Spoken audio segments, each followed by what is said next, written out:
Welcome back to the course. So what we're going to do this morning is I'm going to get us going on the next section of the course, which has to do with the general question of scaling and scales. And I want to start out, in a certain sense, this particular vignette is about the semantics of the word scale and the way that I will use it with several different meanings in the context of this course. So, of course, semantic precision is great, and it's something that I think that we should always strive for. But it's also true that there are certain words in the English language that have more than one meaning, in much the same way that in mathematics, the letter beta can be used for more than one thing. And that's just the way it is. And so, in this particular instance, what I want to point out is that I will be using the word scale in several different ways. So, one of the ways is, and they're certainly related, is a topic that we've already talked about in some depth, actually, which is what sets the scale of x. So I already asserted earlier in the term that I thought that if I couldn't answer the question of what sets the scale of a given thing, then that probably meant I didn't understand that thing. And so, we used an example. One of the examples we thought of was what sets the number of sugar transporters for a bacterium. And we addressed that question by asking how many carbons are needed to create a new cell, which is primarily driven by proteins. So in other words, we made an approximation, which that the cell matter is largely dictated by protein, and then that led us to a simple estimate of that quantity.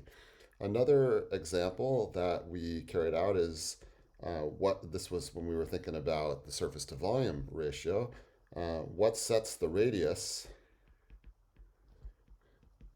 at which surface decoration with ATP synthase will not be sufficient in order to feed the needs of the bulk of the cell. So what do I mean by that? This sounds a little obscure, but what I mean is that you remember that we made this assertion that the cost to run the cellular economy is something on the order of 10 to the sixth ATPs per micron cubed of cytoplasmic material per second. And so we know if the ATP synthases live on the surface, that they are producing ATP at some rate. And, we addressed the question, which I remind you here, we addressed the question of how dense must the ATP synthases be in order to feed the needs of all the material on the inside. And this led us to this very deep theme of surface to volume ratio, something that's going to come up again and again throughout the course. One of the most exciting cases will be when we talk about compartmentalization of enzymes, where we'll see this wonderful competition between surface and volume effects, just like we're talking about here. So once the radius gets large enough, then the ATP synthases will entirely decorate the surface, and even then, they will not be able to keep up with the demands of the bulk. And so that was our answer to that question. And then, for kicks, I had mentioned what sets the height of mountains. And this one, might seem like it's not an appropriate question in this course, but I actually think it is because it's a similar question to what dictates the height of the tallest tree on the world, which is, I think, called Hyperion in California. It's a redwood. Or what sets the scale of the radius of the bones of the leg based on the size of the animal, and so on. And so just to reiterate, I think I mentioned this earlier, but I want to just say it again, and I'll actually even do the calculation.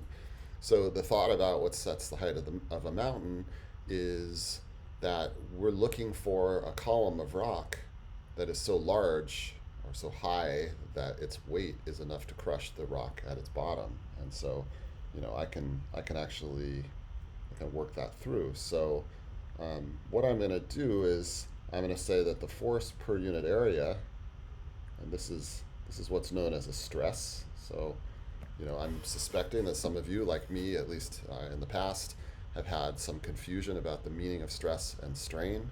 Stress is a force-related quantity. Strain is a geometric quantity that tells you about the change of shape of a material. But they're related through Hooke's law. So what we want is we want to have the force per unit area equal to the crushing stress. So this is a material parameter of rock or chalk or whatever. So when I say material parameter, I'm saying that every material has a certain crushing stress at which, if you push with a force per unit area of that magnitude, you'll crush the thing underneath it.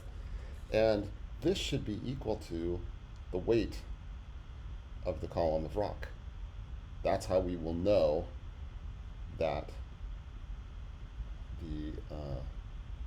the material will fail. So the weight of the column of rock, and then that should be divided by the area at the base. Okay, so we have that sigma crushing, that should be equal to rho A H times G. So this is the mass, so that's mg, and then divided by the area. And so what I get is this really wonderful result, which is rho hg is equal to sigma crushing, or that h is equal to sigma crushing divided by rho g. So there's our really lovely result. It's an estimate for the height of a mountain, and if you put in some characteristic numbers, which I'm not going to do right now, but if you do, for example, sigma crushing like maybe 100 megapascals, and rho for rock, which is maybe 5,000 kilograms per cubic meter, and g 10 meters per second squared, you will get something like, okay, so I guess I'm fibbing, because maybe I am going to try it out. So this is 100 times 10 to the 6th pascals, and then this is 5,000 kilograms per meter cubed, and this is 10 meters per second squared. And actually, I think I should probably do something more like 300 megapascals. What'll come out of this is something on the order of 10,000 meters. Okay, I'll come back and check that later. I may have made a mistake off the top of my head, which is why I didn't want to do this in the first place. So what have we said? So I've basically given a little bit of a sense of one of the ways in which the notion of scale is going to show up repeatedly in the course, and the other way is in the context of how does x scale with y. So here, what I'm interested in is, how does one quantity scale? How does it change as you slide the other one? If I think of the y as the knob, then how does x as an output vary? And we're going to be driven by that kind of worldview throughout the course. And we already did an example of this the other day, which was the diffusion time. And you'll recall that what we said is the diffusion time scales as L squared over D. So in other words, the time to diffuse it goes like the square of the distance, whereas if you have active transport or ballistic motion, the time of transport goes like L over V. So it scales linearly with L and inversely with V. So that is what I mean by scaling. And now, interestingly, we also see that we can construct dimensionless ratios.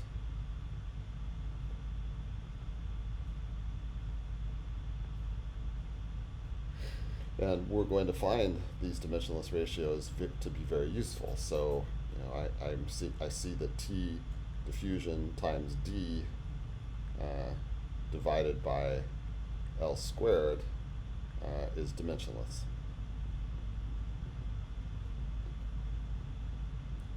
And that leads me to the last thing that I wanted to say in this brief vignette, which is really by way of introduction to these two different ways about thinking about the notion of scale.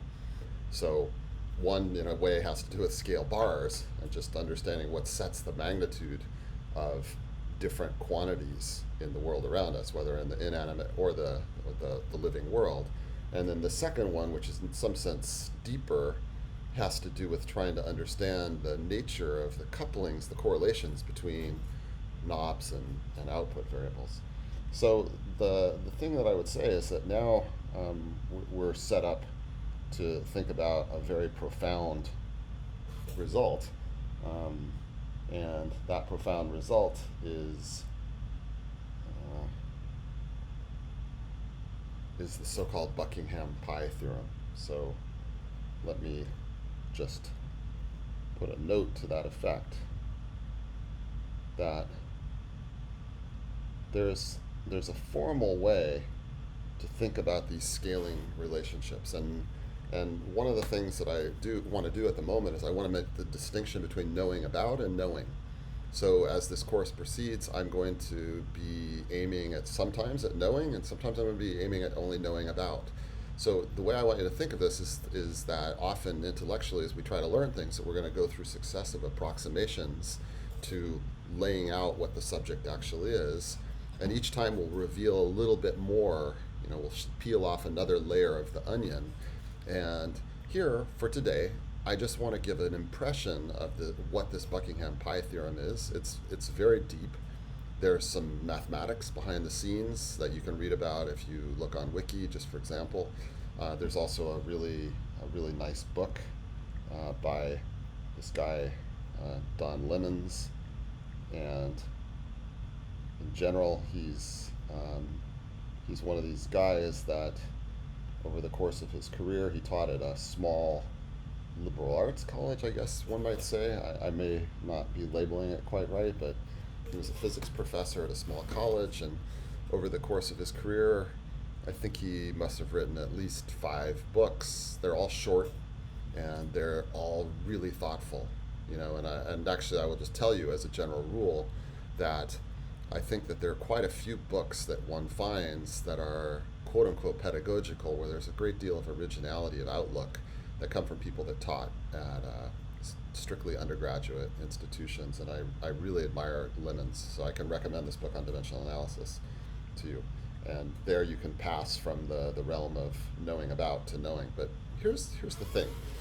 What the Buckingham Pie Theorem tells us about is it tells us how many dimensionless variables we can construct in association with a given problem.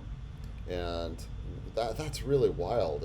In other words, it's telling you that there's certain combinations of the parameters that we know govern the given problem, and they can be assembled to tell us something about the nature of the actual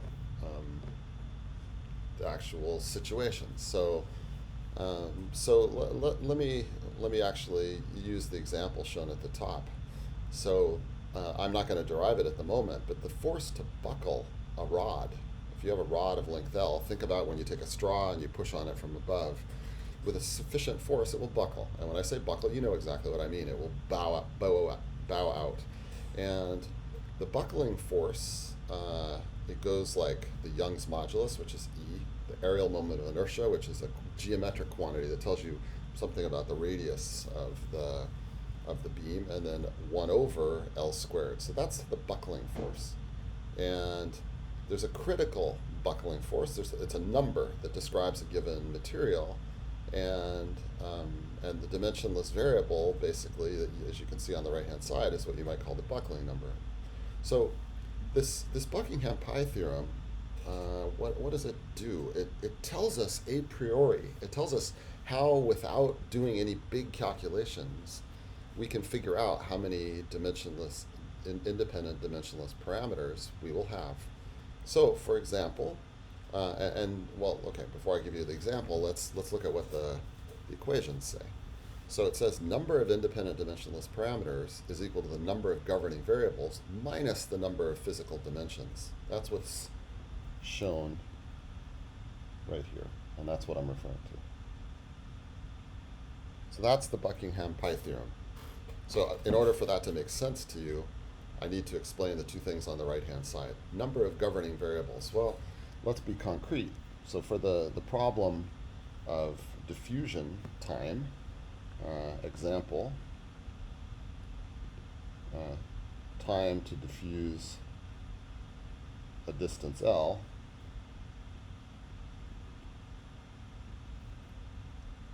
I called it NV, and I claim that's 3 because we have T diffusion,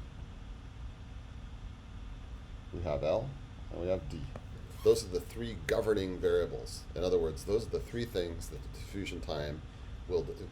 There's the diffusion time, and then the length over which something's diffusing, and then the diffusion coefficient. Together, those are the quantities that we want to reason about when we think about a diffusing object.